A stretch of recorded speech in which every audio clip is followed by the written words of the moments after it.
Not everyone will like this, but the fact is the Marathas were the ones who were sweeping across the country. They were rough and tough. Non-fiction, I'm aiming at people's minds. With fiction, I can aim at their hearts and their souls, and that's something and their guts and their instincts. And that's something that's important to do as well. Okay, first of all, I'm not sure it's more important than it was. Each era is important in itself. I mean, I think I make it fairly clear that I don't write for my political party, I write for myself. I'm not a spokesman of the party. And I can almost mistake. Whenever you guys are ready. We'll say action. Dr. Tharoor, welcome to Amazon Book Talks. This is your 25th book. The less you preach, the more you learn. And if I'm not wrong, it is also the most different one. yeah. I want to know something about what's this book about and what is aphorism. Okay. Well, first of all, each of my books is a bit different from the next. I try as much as possible to write something novel each time. Even when I'm not writing a novel, I try and make it new in terms of either the subject or the treatment or the style. It's partly a way of challenging myself as well. So no two books are completely alike. But even then, this is very different. You're quite right, Akshay, because this one is a book that is a compilation of aphorisms. An aphorism is a short, pithy saying, usually witty, not always funny, but witty, clever, which encapsulates a larger nugget of wisdom, some profound observation or thought about life, about people, about anything. And aphorisms actually have a very respectable history in literature, going back for centuries. And if you look back on some of the great writers, even of more recent years, from Oscar Wilde was famous for his aphorisms. Yes. Right up to even today, for example, the American Nicholas Nissim Taleb, who wrote this famous Black Swan theory, he wrote a book of aphorisms. So people have found that aphorisms have two advantages. One, they're very easy to read, because you just can literally, if you just read every word in the book, you'll flip through it in a couple of hours max, maybe one and a half. But they also give you something worth going back to and thinking and reflecting. And because they are meant to provoke thought, you could spend 5 seconds on an aphorism, or you can spend 5 minutes just reading it, thinking about it, wondering whether you disagree, whether you agree, whether it applies to your life. So aphorisms are something that many readers can relate with and relate to. Some of them are just observations. And in this book also, some are just observations about life, about India, whatever. Some are actually almost implicitly words of advice. And some can be, shall we say, quirky opinions of the authors. Right. In this book, you have collaborated, and I think one of the few times you have collaborated with a writer. How was this experience for you? You know, it's a very unusual situation. Actually, Joseph is somebody I've known very well. He even worked for me in my first term as an MP in Thiruvananthapuram. Thereafter, he went off to retreat to some cottage in the hills and to reflect on life. He's a very interesting but somewhat idiosyncratic individual. And Joseph didn't know this, but David Davidar, my publisher at Aleph Book Company, had suggested to me many years ago that I should write a book of aphorisms. I said, let me see when I find the time. I'd put it aside. I never mentioned it to anybody. Only David and I knew about this. Suddenly, out of the blue, Joseph writes to me saying, I've been working on this for some time. Right. Here is a book of aphorisms that I have written. So I said, great, and I sent it to David, saying, this chap I know, he's very interesting and original, and you wanted a book of aphorisms, here's yours. So David read it immediately because I had pushed it to him. And David said, listen, half of these I like, half of these I don't think can be published. So he comes back with a clever idea. He says, remember, you were supposed to do one. Why don't you write the other half of the book? And then we'll really have a publishable book together. So I turned to Joseph because it's fully within his right as the author, if he wanted to take the book back and give it to some other publisher. Right. But he, to my pleasant surprise, was delighted. He claimed to be honored. He said he'd love to work with me on this, and he said, please do it. So then I did that. It took me a while to find the time and the space of in the mind to, reflect on some of the ideas and thoughts. And my contributions included some aphorisms I've already been using in speeches or have already even published in some of my earlier books. There are a couple from the Great Indian Novel, for example, in this volume. But most of the aphorisms that I've contributed are pretty new, but reflect my own views and opinions. I should stress that not all my views are shared by Joseph, and not all of Joseph's views are shared by me. But the idea of the collaboration is anything that we feel works as a thought we have accepted in each other. So there was actually no quarreling. I did the second half, sent it to David, sent it to Joseph. Joseph had no changes. I think maybe one, he perhaps had a suggestion to change, literally one out of 220. David did something very major to the book, which is that Joseph and I had organized each one by a topic, so envy, deception, marriage, whatever, and then each one was one aphorism. David said, no, far more interesting to group them by theme and create chapters so people get a number of thoughts related to a common theme, and that has worked very well. So he has as much credit, I think, for shaping the book into these 18 chapters. But the net result, I think, is actually quite delightful. By a topic, so envy, deception, marriage, whatever, and then each one was one aphorism. David said, no, far more interesting to group them by theme and create chapters so people get a number of thoughts related to a common theme, and that has worked very well. So he has as much credit, I think, for shaping the book into these 18 chapters. But the net result, I think, is actually quite delightful. I've been dipping into the book myself, and by accident it turned out that about half are purely Joseph, half are purely me, and there are some where I have taken Joseph's and changed the language so that it's been accredited to both of us. But on the whole, it reflects ideas and thoughts that I think people will be quite happy to pursue. Joseph was fun to work with. I mean, we've been doing it by email. We have actually not met during the preparation of this book. The question that comes up to me now is, how do I get Joseph involved in some of the promotions? He's a very reclusive sort of chap. He has no desire to come to Delhi and do an interview with Amazon. So lately you have written non-fiction mostly. This is a different book, but you've also written fiction. Do you plan to go back to writing fiction again? This is what everyone asks me, Akshay, because of my first 5 books, 4 were fiction. I was known as a fiction writer. Right. And in that generation of Indian writers who followed Rushdie, with Amitabh Ghosh and Upmanyu Chatterjee and people like that at that time who first published their books in the 80s and early 90s. So my novels really were and one collection of short stories, were really from that period and were in many ways very much expressions of what I wanted to say and write. But my problem was I was not a full-time writer. I was working in those days at the UN in increasingly demanding responsibilities, which is why between my novel Show Business, which came out in 92, and my novel Riot in 2001, there was a 9-year gap because in between all that, I was doing, first of all, the Yugoslav Civil War that I was dealing with, and then there was the, David sort of persuaded me to write the book India from Midnight to the Millennium on the 50th anniversary of India's independence, which had its own place at that time in the thing. So that's why it was the one non-fiction book in the first 5. Yeah. But after all that, because I was not a full-time writer, I found it increasingly difficult, not just to find the time, but the continuity. As I mentioned earlier, you need a space inside your head. In fiction, it's all the more important to create an alternative universe, to populate it with characters, people, ideas, dialogue, events, which have to be as real to you while you're composing them as what you're encountering in your daily life. I had a daily life that was crowding out any imaginary events. So I began novels and started abandoning them because you can't interrupt the process of fiction for several weeks going off to look at a bombing in Sarajevo or look at a UN crisis. And then later when I came into politics, same problem. Suddenly I've got to go off and campaign in a state election or a by-election or my own election or whatever, or I have a parliamentary debate to prepare for, or there are other demands. Too many interruptions meant going to fiction no longer seemed realistic. And that's when I switched to non-fiction, because non-fiction in any case meant writing about ideas and issues that were occupying my mind as a politician, as a professional, as a public intellectual in this country. And that's why all my books since 2001 have been non-fiction. That's 22 years of writing non-fiction.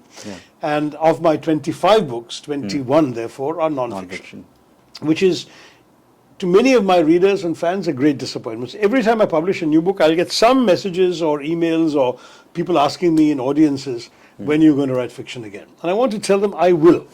I just can't do it now because of the various demands in my life, particularly politically.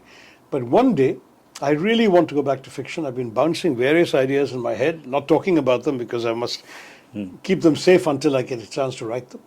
But there's a lot of things I feel I can usefully write, which because fiction reaches people in a different way from non-fiction.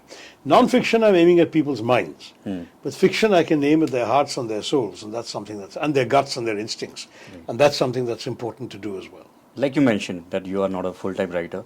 You started as a diplomat and then you have switched to the life of politics. Now your opinions, whatever you write, can be judged from political lens as well.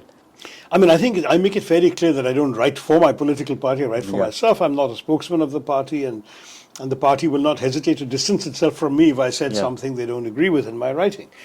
But nonetheless, you're right. I mean, there's a political element that comes in. And some of my books deal with issues that can be broadly considered political. For example, if you look at my book, The Battle of Belonging.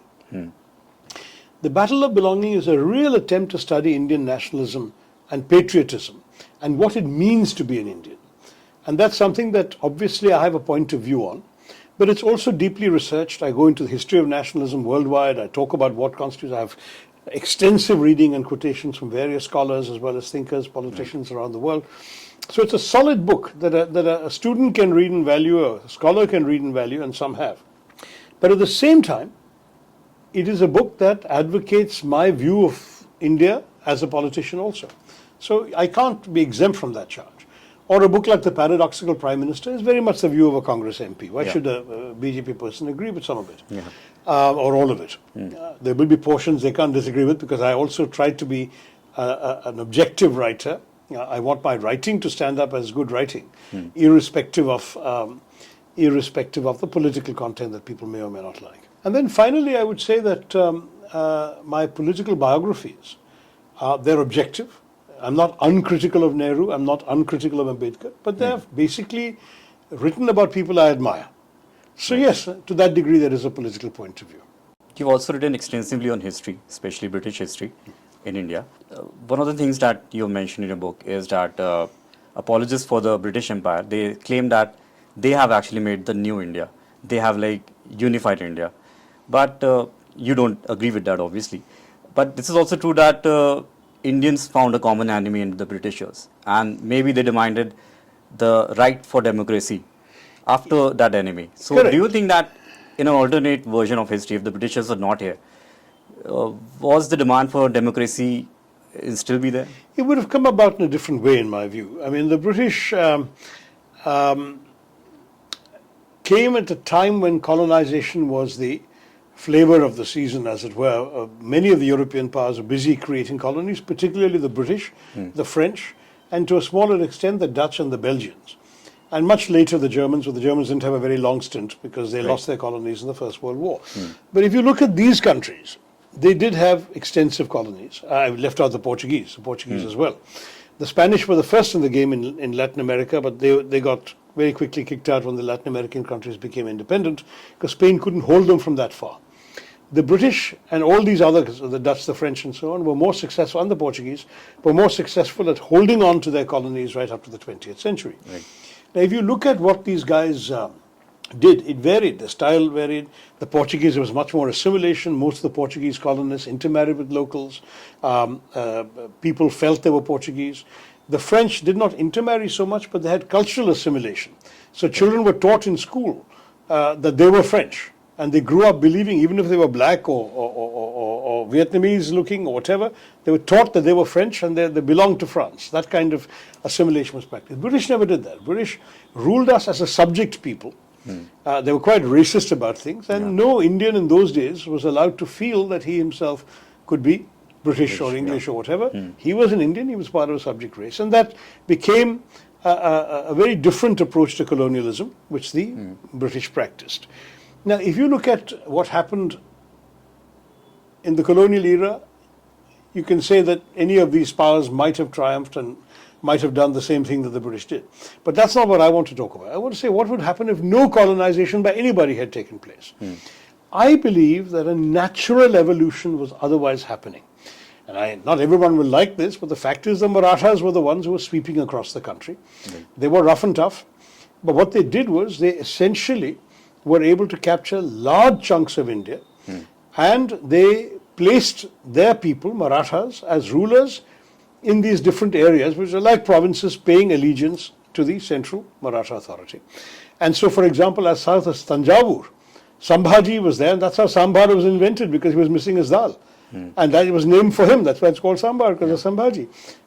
Similarly, the Mughals, the last Mughal kings in the 1700s were, in the first half of the 1700s, were basically prisoners of the Marathas.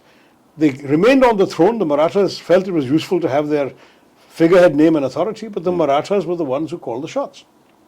They got to as far as Bengal, but they were stopped by the so-called Maratha ditch built by the British. Now, as we know, the Marathas in the end suffered a couple of major military defeats, and that's how they lost their ability to do. But you can imagine a situation where they had, without any British around to stop them, the only other challenge being the Afghans. So the Afghans came, when they won wars, they looted and went back, as the Persians also did. Right. No one wanted to stay here. The Marathas would have stayed, they would have consolidated their control over the whole country. They would have probably kept the Mughal king as a figurehead. And you would have seen something like the Japanese shogunate. The shoguns were a kind of military group, rather like the Marathas, who ran Japan, but paid nominal allegiance to the king, who was this great sort of figure that everyone worshipped. And in that situation, what happens? Eventually democracy starts evolving. Because when you've got a unified country, currents, ideas start flowing in various places. I've always argued you don't need to be put to the trouble and expense of being colonized to build a railway. And buy technology from abroad. Yes, we missed the Industrial Revolution, but as I often say, because the British threw us under the bus. Right. The Industrial Revolution, our people were the most successful and prosperous exporters of handlooms and fine muslins and linens. They would have had the money to buy modern mills. And the English would have been selling those mills to us rather than ruling over us and selling their products to us. So these were the kinds of things that I believe would have been different. But, counterfactual history is a game. Yeah. I can speculate, you can speculate, we can all have different stories. But I do believe that India would have ended up more or less where we are now, except that I don't think partition would have happened. Because imagine if a Mughal emperor and a Maratha-led system, Right. I don't think that you would have seen what the British brought about through their policy of divide and rule. One of the first book that I read was Pax India, and I learned a lot about Indian foreign policy from that. India's role in international politics have been always very remarkable, right from Nehru. Still is. I think it's more important than it was. What do you think is the biggest challenge for Indian foreign policy, irrespective of who comes to power next year? Okay, first of all, I'm not sure it's more important than it was. Each era is important in itself. And in the 1950s, when Nehru was in his heyday, India was the leading voice of the developing world, unquestionably, uncontestedly. In fact, the Chinese Communist government was not recognized by most of the powers in the world. Right. So we were the voice that everyone heeded, and we were turned to make peace, for example, when crises arose in Indochina, the Vietnam and Laos commissions. When it came to the Suez crisis, Nehru was the lead player, along with Lester Pearson of Canada. There was a whole lot of stuff going on that showed India to be a very major figure in world affairs in the 50s. Yes, we've had a decline, starting with the Chinese invasion of 62 and the humiliating defeat and thereafter, but we've been climbing up back again, and certainly today we are a very important, influential voice in the world. You asked what the biggest challenge is. I've actually got 3 books on foreign policy. My first one is out of print. It was my old doctoral thesis rehashed, Reasons of State, published by Publishing House that also no longer exists, I think, because. Then my second book was for Penguin, Pax Indica. And then I did a third book co-authored with Samir Saran for Aleph called The New World Disorder. And some of the answers can be found in that. The New World Disorder is an attempt to look at the way in which today's global system is functioning or not functioning, and to suggest that India, the subtitle is "And the Indian Imperative," that India could play an influential, even defining role in shaping this order. So that's certainly a book that I hope. See, I had 2 great misfortunes for me, were that both The New World Disorder at the beginning of 2020 and The Battle of Belonging in 2021 were released during COVID. So they didn't quite sync with our trace, but they never had any book release events or any public discussions or extensive consideration. And to some degree, I think these are the 2 books of mine that could do with a little further boost. You have been a huge cricket fan. Yeah. India is hosting the Cricket World Cup next month. what do you think about India's chances in the World Cup, and what will be the biggest challenge for them? I think our chances are very good. We're playing on home conditions. Our Yeah. team has shaped itself up very, very well. The stunning victory in the Asia Cup final was very impressive. In some ways, the biggest challenge is probably going to be the pressure of expectations. If you go and lose in front of a home audience when Yeah. we're expecting nothing but victory, it's going to be tough on the players, and they're going to they're going to have to show a lot of mental strength and fortitude to make this thing really work well. But I think we are certainly one of the favourites. I wouldn't say we're the only favourite. The amazing thing is, if you look at this year's one-day match results, almost every country has played very well. Pakistan is number one in the ODIs in the world. New Zealand has had some remarkable victories. South Africa just defeated Australia 3-2 after losing the first two. Right. Australia itself has won many tournaments, including against us in India. Yeah. England has England, been, defending champion. knocking all before them. So I would say there are literally 5 countries in the fray. England, Australia, South Africa, Pakistan, New Zealand, in addition to us. So it's something we can't take for granted, but I do believe that we have the ability, the talent, the knowledge of local conditions, and everything else that should stand us in good stead. So I'm rooting for India. At Amazon, we have an ongoing campaign, GiftaBook, which talks about the culture of reading and how book is a gift that keeps on giving. Yes, yes. So we would like you to recommend books that you like to give to someone. Okay, first let me say this is a very good idea because, as a politician, I get so many bouquets at so many functions. Yeah. I keep saying, why massacre a garden? Give me a book instead. It'll be nice. In fact, in many ways, if we can convert the culture more into giving books for gifts. I also very often, when I go for dinner parties, instead of a box of chocolates or a bunch of flowers, which in any case have a perishable life, I often give a book, and not only mine. If I find a book interesting, I'll present it to a dinner host because I feel that it will last. And it will last as something that they can, if they wish to dip into or read fully and appreciate and gain something from. And then in turn, they can lend it to others, pass on, and so on. So on the GiftaBook thing, well, first I already mentioned 2 books of mine that I wanted to be gifted because no one has had time to read them thanks to COVID. Right. And that's indeed The Battle of Belonging and the New World Disorder. Having said that, if I were to talk about books that recently come across my attention that I think really would be worth gifting, there's a very impressive collection called The Greatest Indian Stories Ever Told. Edited and published, I've forgotten who the editor is, but someone's done a very good job, published by Aleph Books. And some remarkable stories from various Indian languages and English, in the Indian languages in translation. I think that'll be terrific because it'll expose us to a wide range of Indian literature. A second one I always recommend because I think it's worth rediscovering and dipping into from time to time is Rajaji's translation of the Mahabharata. Okay. I'm not insisting it has to be Rajaji's, though his is very easily accessible.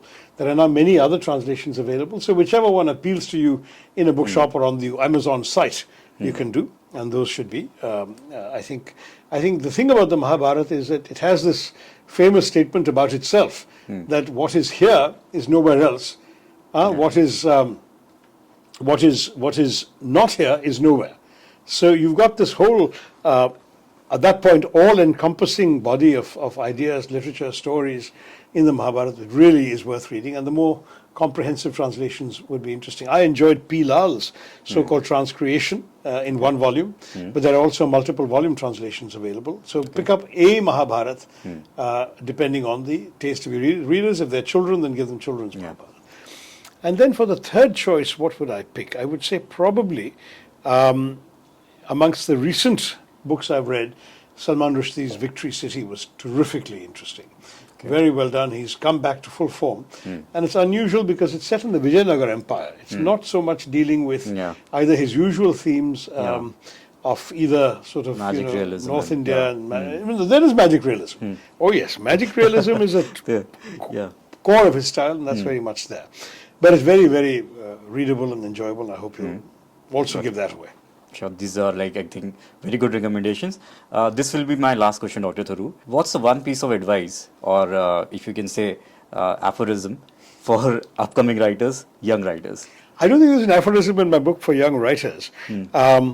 But I would say that the best way to learn how to write is to do it.